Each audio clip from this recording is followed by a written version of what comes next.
नमस्कार, टीन्स भारत देख रहे हैं आप। मैं हूं रमेश सिंगटा। पहलगाम आतंकी घटना के बाद भारत और पाकिस्तान के संबंधों के बीच तनाव पैदा हो गया है। कई कड़क फैसले भारत ले रहा है और दूसरी तरफ से पाकिस्तान ने ये ऐलान कर दिया है कि शिमला समझौते को निलंबित कर दिया है। इस वक्त हम राजभवन में हैं, उसी जगह पर हम आपको टेबल दिखाएंगे जहां पर शिमला समझौता हुआ था। भारत और पाकिस्तान के बीच ये 3 जुलाई 1972 को ये समझौता हुआ था। राजभवन, ये सीधी तस्वीरें हम आप गवर्नर हाउस की आपको दिखा रहे हैं और अंदर आपको भी ले चलेंगे जहां पर वो टेबल है। अभी भी वो गवाही दे रहा है वो टेबल उस समझौते की। हालांकि सबकी निगाहें अब भारत पर टिकी हुई है कि भारत का अगला कदम क्या रहता है। हालांकि भारत भी करारा जवाब आतंकवाद के खिलाफ देने को बिल्कुल तैयार है। किस तरह का कदम रहता है वो तो देखने वाली बात होगी, लेकिन आज हम फिर से उस टेबल को आपको दिखाएंगे जहां पर वो जिस जगह पर वो ऐतिहासिक समझौता हुआ था और क्यों उस समझौते को आज तोड़ने की नौबत आ गई है। दोनों के बीच रिश्तों में और खटास पैदा हो गई है। अब हम आपको ले चलते हैं उस अंदर के हिस्से की तरफ जहां पर वो टेबल मौजूद है।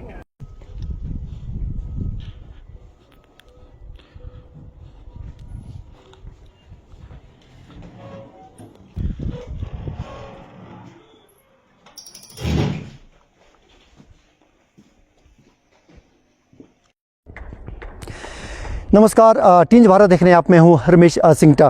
पहलगाम आतंकी घटना के बाद भारत और पाकिस्तान के संबंधों के बीच तनाव पैदा हो गया है। कई कड़क फैसले भारत ले रहा है और दूसरी तरफ से पाकिस्तान ने ये ऐलान कर दिया है कि शिमला समझौते को निलंबित कर दिया है। इस वक्त हम राजभवन में हैं, उसी जगह पर हम आपको टेबल दिखाएंगे जहां पर शिमला समझौता हुआ था। भारत और पाकिस्तान के बीच ये 3 जुलाई 1972 को ये समझौता हुआ था। राजभवन, ये सीधी तस्वीरें हम आप गवर्नर हाउस की आपको दिखा रहे हैं और अंदर आपको भी ले चलेंगे जहां पर वो टेबल है। अभी भी वो गवाही दे रहा है वो टेबल उस समझौते की। हालांकि सबकी निगाहें अब भारत पर टिकी हुई है कि भारत का अगला कदम क्या रहता है। हालांकि भारत भी करारा जवाब आतंकवाद के खिलाफ देने को बिल्कुल तैयार है।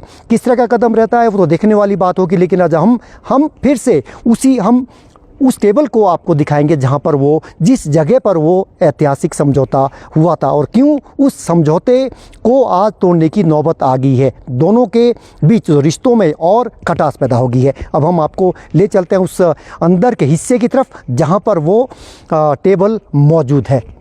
बहुत महत्वपूर्ण खबर आपको बता रहे हैं। शिमला समझौता जहां हुआ था वो टेबल हम आपको दिखा रहे हैं। राजभवन में, शिमला के राजभवन में अभी हम हैं और अभी बड़ी अपडेट ये है कि यहां पर पाकिस्तान के समृद्धि झंडे को यहां से हटा दिया गया। भारत का झंडा, समृद्धि झंडा अभी भी बरकरार है और यही वो टेबल है जहां पर एग्रीमेंट हुआ था। शिमला समझौता इसको कहा गया था, जो 3/7/1972 को ये समझौता हुआ था। ये टेबल हम आपको दिखा रहे हैं। ये सीधी तस्वीरें हम आपको राजभवन से दिखा रहे हैं। यही वो टेबल है जिस पर शिमला समझौता हुआ था। ये शिमला समझौता 1972 में हुआ था और बड़ी अपडेट ये है कि यहां से समृद्धि चिन्ह, पाकिस्तान के समृद्धि चिन्ह को हटा दिया गया है, क्योंकि पाकिस्तान ने सीधे तौर पर ऐलान किया है, इस समझौते को निलंबित करने का ऐलान किया है। अब सबकी निगाहें भारत के रुख पर है कि भारत का क्या रुख रहता है। उसी टेबल को हम दिखा रहे हैं। ये वो टेबल यहां पर है जहां पर समझौता हुआ था।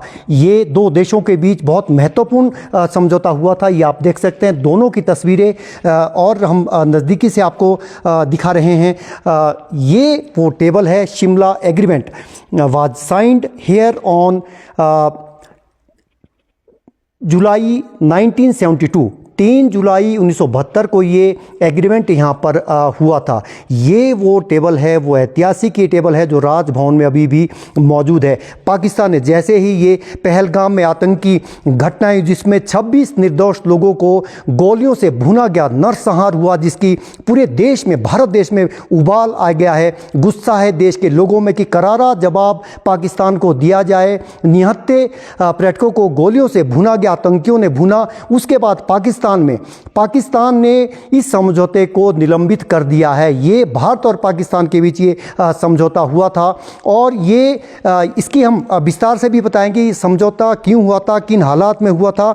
ये भारत की तरफ से तत्कालीन प्रधानमंत्री इंदिरा गांधी और पाकिस्तान की तरफ से जुल्फ़िकार अली भुट्टो शामिल थे। यह समझौता भारत और पाकिस्तान के बीच लड़ाई के बाद हुआ था, जिसमें पाकिस्तान के 90,000 से अधिक सैनिकों ने अपने लेफ्टिनेंट जनरल नियाजी के नेतृत्व में भारतीय सेना के सामने आत्मसमर्पण किया था और तत्कालीन पूर्वी पाकिस्तान को बांग्लादेश के रूप में पाकिस्तानी शासन से मुक्ति प्राप्त हुई थी। यह समझौता करवाने के लिए पाकिस्तान के तत्कालीन प्रधानमंत्री जुल्फ़िकार अली भुट्टो अपनी पुत्री बेनज़ीर भुट्टो के साथ 28 जून 1972 को शिमला आए थे।